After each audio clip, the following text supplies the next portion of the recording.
અંકલેશ્વર શહેરમાં ડુંડારા દેવ ગણેશજી 10 દિવસના આતિથ્ય માણી અનંત ચતુર્થીના રોજ વિદાય લેનાર છે, જેના વિસર્જન માટેની તમામ પ્રકારની તંત્ર દ્વારા તૈયારીઓ શરૂ કરવામાં આવી છે.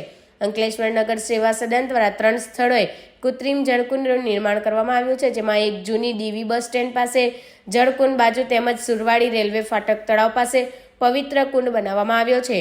આ જળકુંડમાં અંકલેશ્વર મામલતદાર કરણસિંહ રાજપૂત, નગરપાલિકા પ્રમુખ લલિતાબેન રાજપુરોહિત, ચીફ ઓફિસર કેશવ કોલડિયાના વરદ હસ્તે ગંગા, નર્મદા, યમુના નદીના પવિત્ર જળ તેમજ અંકલેશ્વરના પવિત્ર એવા રામકુંડ અને જળકુંડમાંથી નીર લાવીને ત્રણેય કુંડમાં પૂજન અર્ચન કરીને પવિત્ર કુંડના વધામણા કરાયા હતા. ત્યારબાદ ગણેશ વિસર્જન પ્રમુખના હસ્તે પ્રથમ વિસર્જન કરાયું હતું. આ પ્રસંગે તેમની સાથે સ્થાનિક સભ્યો સાથે અધિકારીઓ પણ જોડાયા હતા. પ્લાસ્ટર ઓફ પેરિસની પ્રતિમાઓના કારણે નર્મદા નદીમાં થતા જળ પ્રદૂષણ અટકાવવા માટે તંત્ર દ્વારા કૃત્રિમ જળકુંડનું નિર્માણ કરવામાં આવી રહ્યું છે.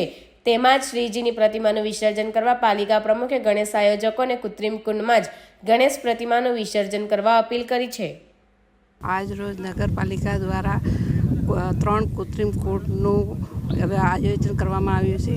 આમાં નગરજનોને હું અપીલ કરું છું કે વધુથી વધુ અહીંયા વિસર્જન થાય ને આ જગ્યા 3 પવિત્ર નદીઓનું પાણી લાવીને હવન પૂજા કરીને આ પવિત્ર કુંડ બનાવવામાં આવ્યું છે.